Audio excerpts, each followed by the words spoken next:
तो नमस्कार everyone, my self Neeraj Singh Bainsla. और मैं बात यही करूंगा कि क्या हो गया हमारे देश के एजुकेशन सिस्टम को, क्या हो गया इस देश की एक शिक्षा संस्थान को, शिक्षा प्रणाली को, कि एक 90% लाने के बाद भी एक 12th वाला बच्चा किसी भी प्रकार से एक रोजगार के लिए कहीं से भी सुरक्षित नहीं है।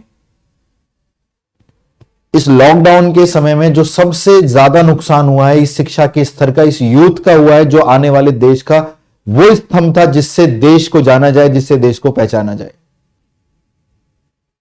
पहले कोरोना आया, स्कूल बंद हुए, स्कूल से एजुकेशन सिस्टम डिस्टर्ब हुए, न जाने किस हिसाब से उन्होंने परसेंटेज किसको कितनी दी, कुछ समझ में नहीं आया। और हम बात करें अपने डिफेंस के छात्रों की, जिनको 12th के बाद रोजगार का प्राप्त होता है। ये रोजगार आप लोगों ने दिया था, इस सरकार ने दिया था कि ऐसे भी एग्जाम्स है जिसमें आप 12th के बाद भर्ती हो सकते हो। ये एग्जाम्स है एयरफोर्स, नेवी।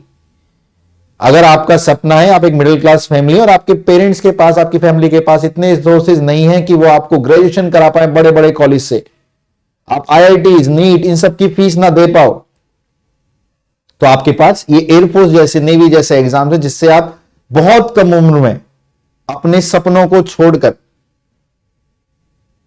अपने ख्वाहिशों को छोड़कर जुझारू रूप से देश की तैयार हो जाते हो, देश के लिए मर मिटने के लिए।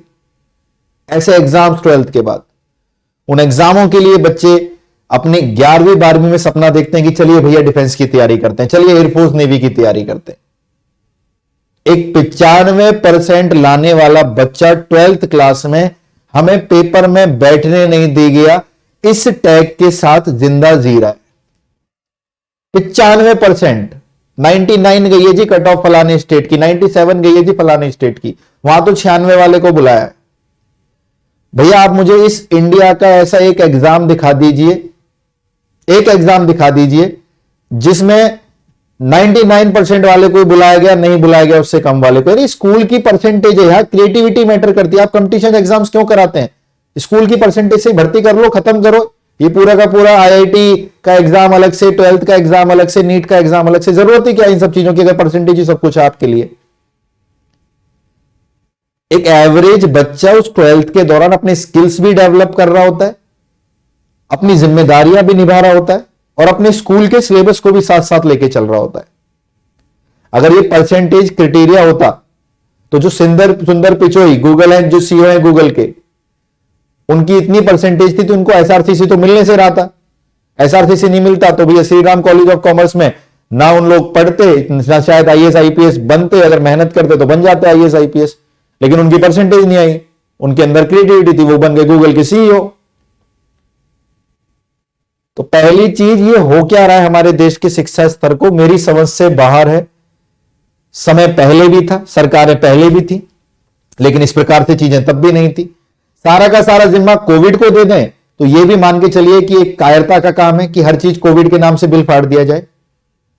कोविड तो दिल्ली में भी था, लेकिन दिल्ली में देखिए स्कूल ऑफ स्पेशलाइज्ड एक्सीलेंस बनाए गए कोविड के दौरान ही, आईबी से, इंटरनेशनल बोर्ड से कॉन्ट्रैक्ट करके स्कूल चलाए गए। और जो बच्चे आईआईटी जेई नीट की तैयारी नहीं कर पाते थे, उनको एक कोचिंग, नामी ग्रामी कोचिंग, दिल्ली सरकार ने 3-4 लाख रुपए उनके माफ करके उनको 11th-12th में फ्री कोर्स अप्लाई किया। एंट्रेंस दीजिए, बैठिए। 10th के बाद एंट्रेंस किया, 11th-12th में स्कूल ऑफ स्पेशलाइज्ड एक्सीलेंस बनाए गए, जिसमें नीट किया, आईआईटी किया, और ना जाने कितने कितने इन्वेस्टमेंट वगैरह नए कोर्सेज भी ऐड किए गए। बाकी स्टेट में इस मॉडल पर किस तरह से काम किया गया? बड़ी बड़ी स्टेटों की बात कर ले जिनमें हाल ही चुनाव होने वाले हैं, उनकी अगर हम बात करें तो शिक्षा पर उन्हें क्या किया गया? शिक्षा पे इतना किया गया है कि जब चुनाव आएंगे हम लैपटॉप और टैबलेट बांट देंगे, और यही हमारा एक शिक्षा का मॉडल था कि भैया हर एक बच्चे को लैपटॉप और टैबलेट दिया जाएगा, बेशक इसको लैपटॉप खोलना तक ना आता हो। ये उल्टा खोल दे, तोड़ दे, 2 लैपटॉप कर दे एक लैपटॉप के। फोन पे अपनी सरकार का फोटो लगाएंगे और उसको दब के बेचेंगे, दब के बांटेंगे। हमें 15 लाख का रोजगार नहीं चाहिए आप लोगों का, हमें रोजगार चाहिए, हमें इक्वल पार्टिसिपेशन चाहिए, हमें मौका चाहिए पेपर देने का।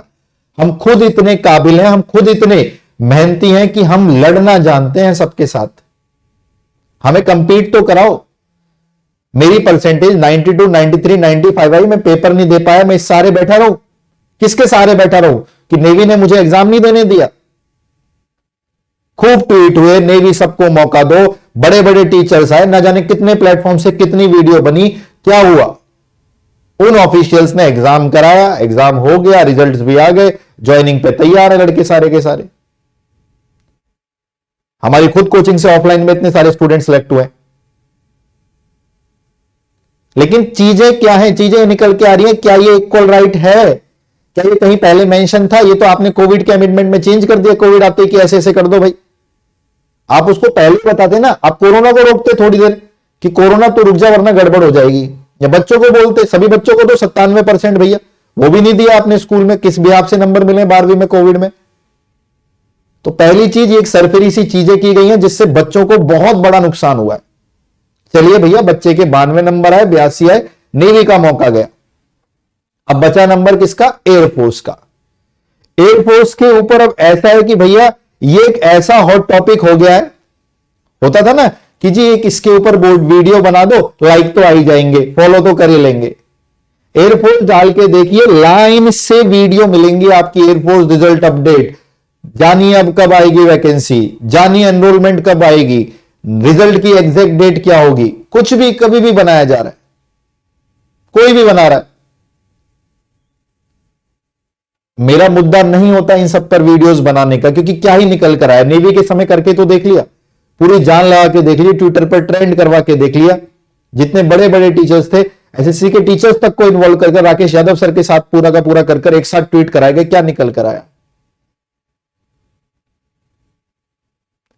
दिल्ली में हुआ एज रिलैक्सेशन वाला मैटर, हम अपनी चलते बैच को छोड़कर पूरे दिन वहां पहुंचे, क्या निकल कर आया? कुछ नहीं निकल कर आया। जब आप इतने ज्यादा प्रयास करें और नहीं हो चीजें, दिल टूटता है, दिल कमजोर होता है, बुरा लगता है कि कोई सुनने को तैयार नहीं है। लेकिन दिल उससे ज्यादा तब दुखता है जब आप अपना व्हाट्सएप, आप अपना यूट्यूब का कमेंट, आप अपने बच्चों के वीडियो कॉल, उनके ऑडियो कॉल, उनके मैसेजेस देखें जिनमें सिर्फ और सिर्फ यह सपना है कि उनकी उम्र निकलती जा रही है, ना न्यू वैकेंसीज है, ना पुरानी एनरोलमेंट है, ना पुराना रिजल्ट है। हां जी, हम बात कर रहे हैं एयरफोर्स एग्जाम की। एक ऐसा एग्जाम जो इस समय ना जाने कितने घरों की उजाले छीन के बैठा है। जनाब, हम एयरफोर्स नेवी की तैयारी करते हैं क्योंकि हम मिडिल फैमिली से बिलोंग करते हैं, उससे भी कम फैमिली से। हमारे नहीं है इतने सपने, हमारे अंदर नहीं है इतनी काबिलियत, हम नहीं है इतने टैलेंटेड कि हम भैया ग्रेजुएशन कर लें, आपके एनटीपीसी के लफड़े में पड़े, हम सीजीएल की डेट देखते रहे। हम नहीं है भैया ऐसे, हमारे ऊपर जिम्मेदारी है। जनाब, कुछ बच्चे ना बच्चे नहीं होते, वो सीख जाते हैं हालातों से। उनको हालात, उनकी जिम्मेदारी, उनके घर का माहौल, उनकी गरीबी इतनी सिखा देती है, क्या आप सिखाओगे? ये एग्जाम्स जो बने हैं एयरफोर्स, ये 12th के बाद एक बच्चे के लिए कितना बड़ा उजाला है आपको नहीं पता।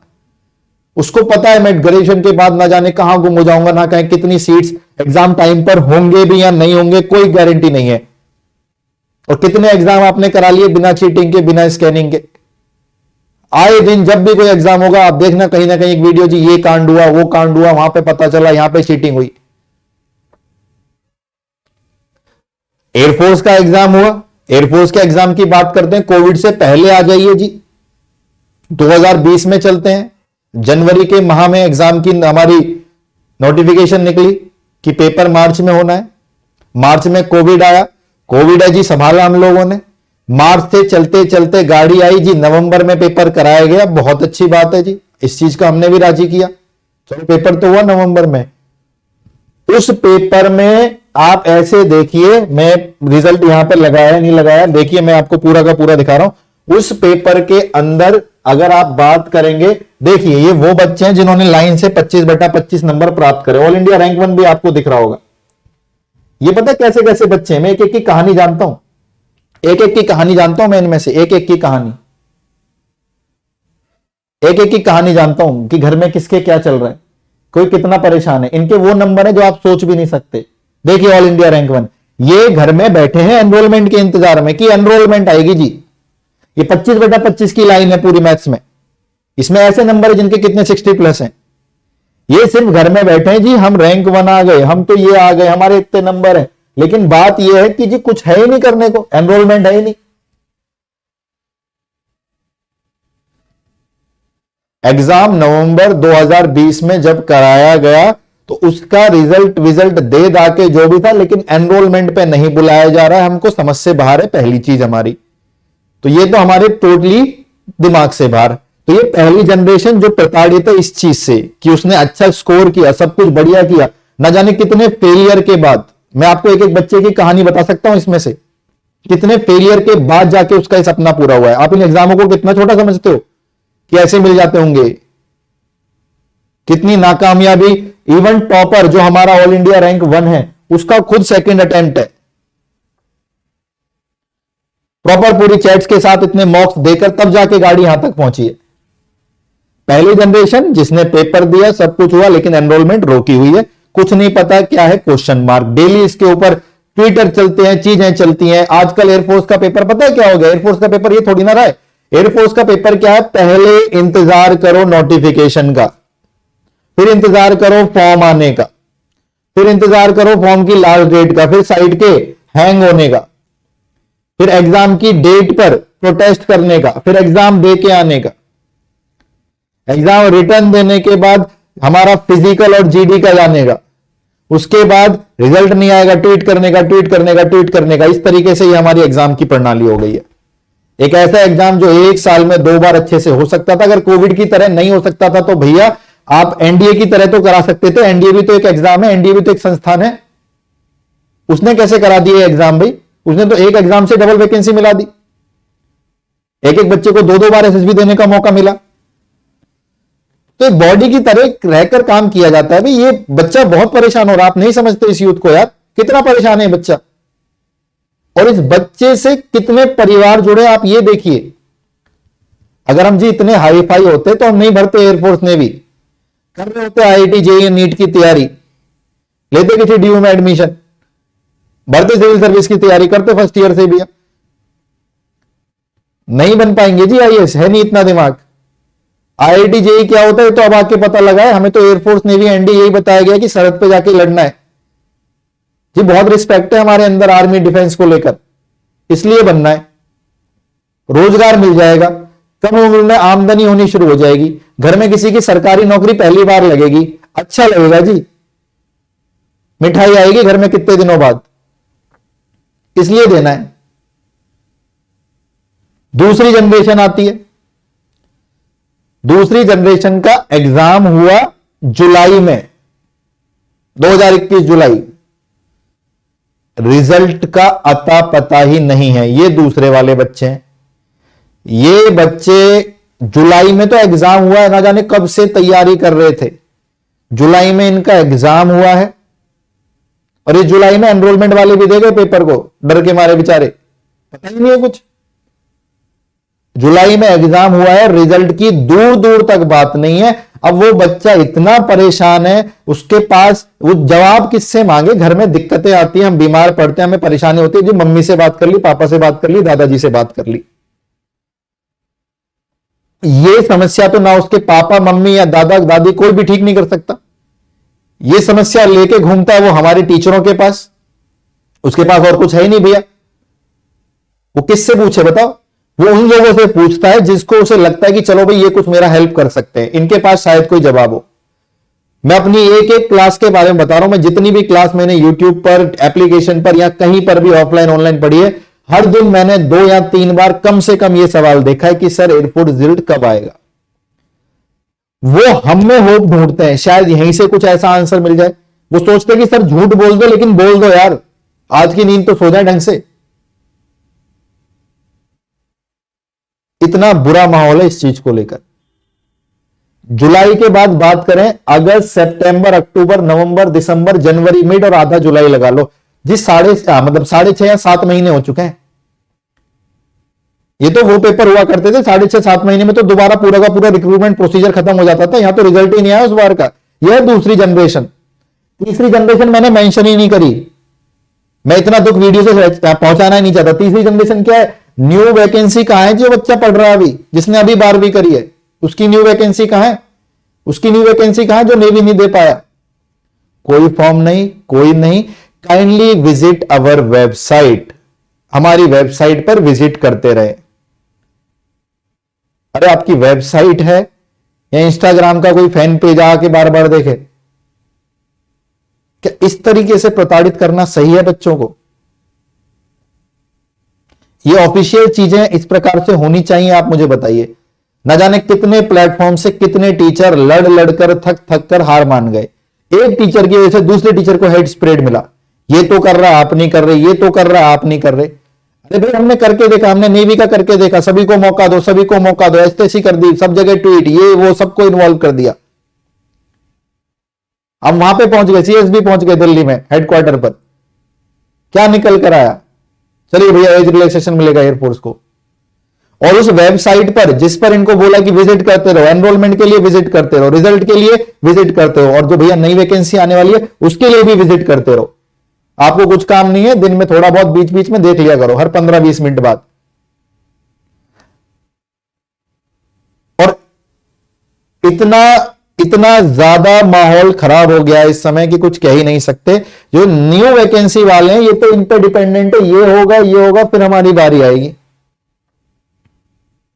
इनका एक ही सवाल टीचरों से निकल कर आ जाता है, टीचर बताएं। अब हर टीचर भैया अपनी सी करता है, अपनी सी मेहनत करता है।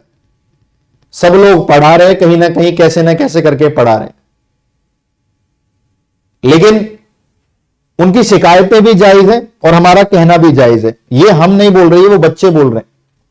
ये वो बच्चे जो खुद से तो नहीं कह पाते है ना, क्योंकि उनके पास तो भैया इतना कहां से, किस सोर्स से आपसे कंप्लेन करें बताओ? ऐसा संविधान तो नहीं था हमारे देश का कि हमें अपनी बात सुनाने के लिए इस प्रकार से करना पड़ेगा। आप चेक करेंगे ना ट्विटर पर, न जाने कितनी बार एयरफोर्स नेवी के ट्वीट्स हुए, लेकिन कोई फायदा कभी भी नहीं निकल कर आया। रीजन यह है कि इस चीज को कभी प्राथमिकता दी ही नहीं गई इस देश के अंदर। रीजन यह है कि यूथ की सुनी ही नहीं गई इस देश के अंदर, सिर्फ मुद्दा बनाया गया चुनावों को। अगर हां आप चुनाव के एक नेता हो और आपको आपके रिजल्ट के लिए 6-7 महीने इंतजार करा दिया जाए, तो मैं गारंटी के साथ बोल रहा हूं ना जाने कितने नेताओं को एंटी डिप्रेशन खानी पड़ जाए। आप इंतजार कर पाएंगे? चुनाव के पहले जब रुझान आते हैं उन्हीं में भैया लगता है कि ऊपर नीचे हो रहा है मामला।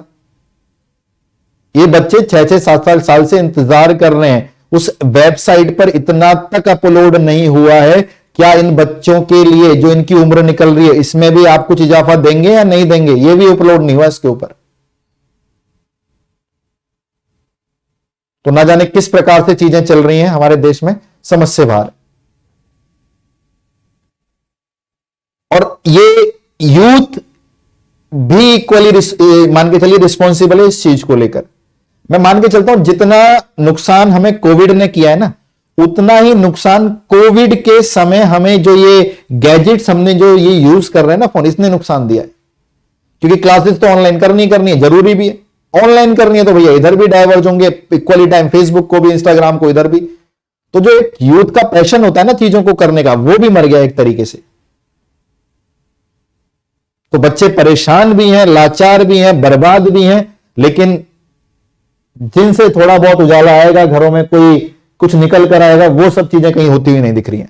उनके पास सिर्फ सवाल है और वो सवाल हमारे से आपसे है, और हम भी यहां पर कोई उत्तर लेकर नहीं आए, सिर्फ सवालों के साथ खड़े हुए हैं, असमंजस में डूबे हुए। न जाने कब चीजें ठीक होंगी। अगर ऐसी स्थिति हमारे देश की बन रही है कि हमें एक एग्जाम के लिए इतनी बार लाइव आकर बोलना, वीडियोस बनाना, ट्वीट कराना, तो भैया फिर हम गलत दिशा में जा रहे हैं। हम चीज की श्योरिटी कर रहे हैं। पढ़ेगा इंडिया तो बढ़ेगा इंडिया, पढ़ेगा इंडिया, पढ़ लिया अब क्या करें? पढ़ लिया जी, 12वीं हो गई, अब बढ़ ही नहीं रहा इंडिया, तो घर बैठे हुए, घर में बढ़ गए अंदर को। इतनी शर्म की बात ही कहा जाएगा इस चीज को कि भैया सवालों पे सवाल प्रशासन से, सरकार से कि कब चीजें निकल कर आएंगी, कब चीजें निकल कर आएंगी, लेकिन जवाब के नाम पर कुछ भी नहीं। सभी स्टेट में सभी लोग बुरी तरीके से इन्वॉल्व हैं चुनाव को लेकर, किसी की भी बात कर लो। जो वादे किए गए थे, जिनसे सत्ता आई थी, जिनसे चीजें लड़ी जाएंगी, जो भारी स्तर पर आपकी आई थी, उस पर कोई जवाब नहीं, कोई कुछ नहीं। मैं इस चीज को सिर्फ इसलिए इतने अंदर से कह पा रहा हूं क्योंकि मैं इनका दर्द समझता हूं। मैं उन मैसेजेस को सिर्फ मैसेजेस समझकर नहीं पढ़ता, बहुत बहुत बहुत अंदर से बोली गई बातें यार वो। और वो एक बच्चा मैसेज नहीं कर रहा, उसका पूरा परिवार परेशान होकर मैसेज कर रहा है।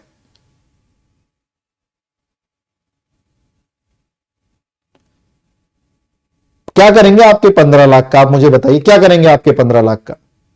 जब मेरे अंदर काबिलियत है मैं इससे ज्यादा कर जाऊं, जब युवाओं के अंदर काबिलियत है हम उससे ज्यादा कर जाएं, क्या करेंगे हम आपके 15 लाख का? तो ऐसे झूठे वादों से हमारे सपनों को कमजोर नहीं बनाया जा सकता। हमें यह पकौड़ा रोजगार नहीं चाहिए, हमें अपने घर के पास रोजगार नहीं चाहिए। हम चाहते हैं हमें सरहद पर गोली लगे इसलिए रोजगार चाहिए। हम चाहते हैं कि रैली में आपके कोई चाटा ना चुपका दे, आपका कोई गाल ना सेक दे, इसलिए आपकी सुरक्षा में खड़े रहें, इसलिए रोजगार चाहिए।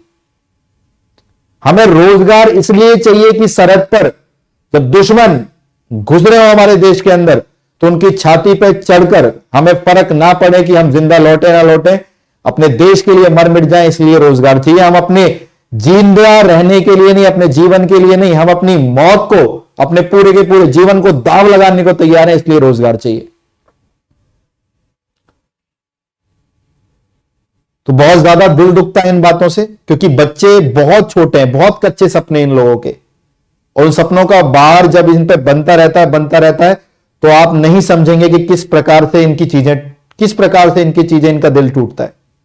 और उनकी शिकायतें किससे हैं, क्या है, वो भी ये नहीं कर पाते। तो इनके माध्यम से ही सही, ये मेरी आवाज नहीं, एक बच्चों की आवाज है। बहुत परेशान है इंडिया, देश में डिफेंस के बालक बहुत ज्यादा परेशान है। ये एक एवरेज फैमिली से आते हैं, इनके पास इतना आईक्यू नहीं है कि ये आईआईटी जेईई या इन एग्जाम्स को क्लियर कर लें, नीट को या और भी एनटीएससी एग्जाम्स को। एक एवरेज आईक्यू के साथ एवरेज मेहनत करने का पूरा मादा रखते हैं कि हम 12-12 घंटे को पढ़ने को तैयार हैं। मैंने अभी भी इतने ऐसे बच्चे देखे हैं कि भैया क्या दाद दी जाए उनकी मेहनत की, क्या दाद दी जाए। विपरीत परिस्थितियां हैं, पूरे घर का गुजारा एक दिन में 30-40 रुपए से चल रहा है, लेकिन लड़के की मेहनत को सलाम है।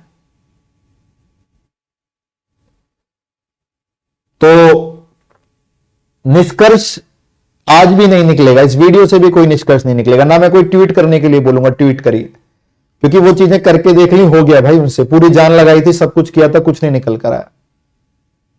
आगे कैसे इस चीज को लेकर जाएंगे, क्योंकि ये नहीं, और भी बातें हैं जिनको हमें वहां के आगे रखना है। पूरा का पूरा एक चार्ट रखना हमको भैया। एक स्टूडेंट के माइंड में एक पर्टिकुलर पूरा का पूरा चार्ट होना चाहिए कि इस साल में मेरे इतने एग्जाम हैं, मैं अगर 3 महीने में तैयारी नहीं कर पा रहा तो अगले एग्जाम की तो करूं। जब तक मेरे को यही नहीं पता होगा कि कहां से कैसे लड़ना है मुझे, तो मैं कहां लड़ूंगा भाई, किस तरीके से लड़ूंगा? मैं तो परास्त हो जाऊंगा, मैं तो हार जाऊंगा, और मैं अब हारा तो शायद जिंदगी से हार जाऊंगा। बातें सुनने में बहुत अच्छी लगती हैं कि सर जी अटेम्प्ट खत्म हो गए। अरे बेटे कोई नहीं, एयरफोर्स नेवी एनडीए तो खत्म हुआ है, आगे कर लियो, सीडीएस एफकेट कर लियो, एसएससी सीजीएल कर लियो, सिविल सर्विस की तैयारी कर लो।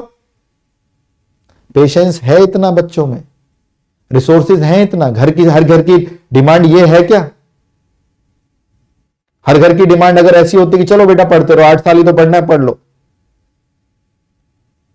तो वो ये सब तैयारियां नहीं कर रहा होता। तो शिकायतें बहुत ज्यादा हैं, परेशानियां बहुत ज्यादा है, पूरा का पूरा युवा निराश है, हताश है। और हम इतनी ही गुहार करेंगे आपसे कि इन 3 चीजों को जल्दी से जल्दी डिस्क्लोज करा जाए हमारी वेबसाइट पर।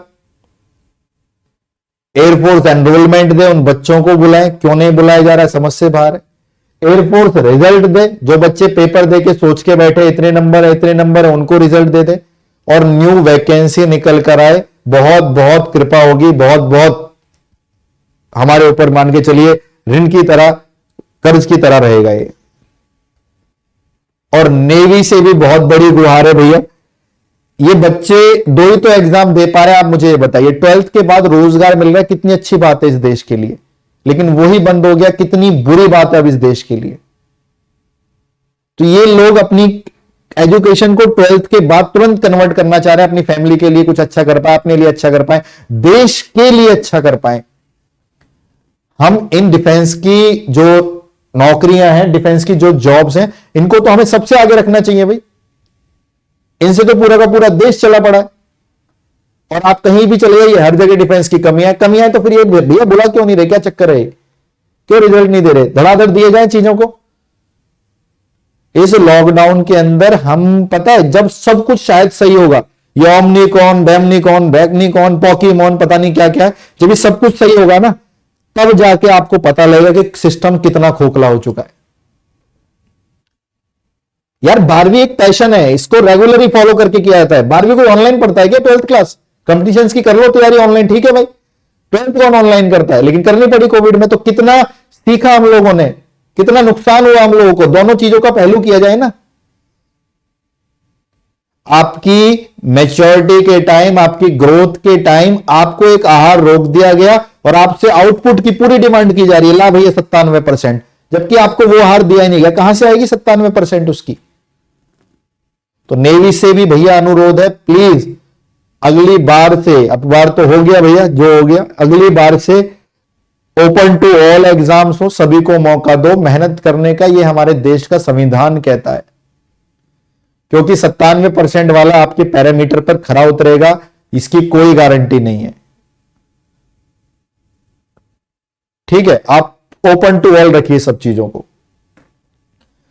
तो बहुत दिक्कतों के साथ ही बच्चों की बात है जो आप लोगों के आगे रखिए। हम बुरी तरीके से परास्त हैं, युवा हताश है और डिफेंस में एक तरह की मान के चलिए मायूसी है और एक मातम है बच्चों का, कि जिसमें वो लोग चाह रहे हैं कि भैया हम बहुत परेशान हैं। अब वो बच्चा आपको ये थोड़ी ना कि खुदकुशी कर करके बताएगा कि जी परेशान है देख लो, और वो इतना परेशान है कि अपनी बात ही नहीं कह पा रहा। समझ रहे हो आप, कितने गंदे थॉट्स आते होंगे दिमाग के अंदर कि हम इतने परेशान हैं, हम किससे कहें। और इसमें ना एक चाइल्ड की डेवलपमेंट भी खराब हो रही है, उसका विश्वास उठ रहा है सिस्टम से। यह सोचकर वोट दिया जाएगा अगली बार कि आपकी राजनीति के समय बच्चा कितना परेशान हुआ था। तो इन चीजों पर आगे क्या करना है, इस पर फिर हम लोग देखेंगे क्या है क्या नहीं है। अभी जितना आप लोगों को लगता है उतना बताइएगा, और बाकी टीचरों से भी अनुरोध है। ये मैं देख रहा हूं कितने दिनों बाद इन चीजों पर बोल रहा हूं, क्योंकि मैं खुद परेशान हो गया उन बच्चों की परेशानी देख देख के। यार मेरे को 6 बजे 6:30 बजे जब फोन बीप करता है, सर देखना सर प्लीज कुछ कर दीजिए, तो सारे टीचर्स वगैरह जो भी हैं उनसे मैं बोलूंगा कि वीडियो बनाओ, वो पहले भी हो चुका है ना। तो इसका एक ये चीज समझ में नहीं आ रही कि इसको किस तरीके से दिशा दे, तो इसके लिए हम प्लान करेंगे। 26 जनवरी देश में हमारा संविधान दिवस है ना, रिपब्लिक डे है हमारा संविधान लागू हुआ था। तो हमारे संविधान वाले दिन हम अगर ऐसी बातें रखें जो संविधान में सबका एक साथ लेके चलती थी, तो हम कुछ गलत नहीं है। तो आज जो भी हमारी डेट है, तारीख है, इसके बाद 2 या 3 दिन बाद कोई नया वीडियो आएगा यहां से, जिसमें हम अपनी बातों को रखने का एक माध्यम बताएंगे, वो चाहे ऑनलाइन हो ऑफलाइन हो। ठीक है, कहीं जाकर किसी प्रकार से आप लोगों को नहीं, देखो धरना ये सब चीजें तब की जाती है जब बिल्कुल ही काम खराब हो जाए, और वो ऐसे हो चुका है। लेकिन हम किसी भी प्रकार से बच्चों को इसमें इन्वॉल्व नहीं करना चाहेंगे। जो भी टीचरगण अध्यापकगण जितना इधर उधर से मूवमेंट कर कर चलकर कहीं कोई प्रस्ताव रख सकते हैं या कर सकते हैं, वो किया जाएगा। ठीक है, तो चलिए भैया मैं इस चीज को यहां पर एंड करता हूं, और आप लोगों से फिर वही दुखी मन से बोलता हूं कि पढ़ते रहिए। शायद आज नहीं तो कल अंधेरा आएगा, अंधेरा जाएगा, उजाला आएगा, और जिंदगी भर के लिए आपका घर चमकेगा। जय हिंद बच्चों।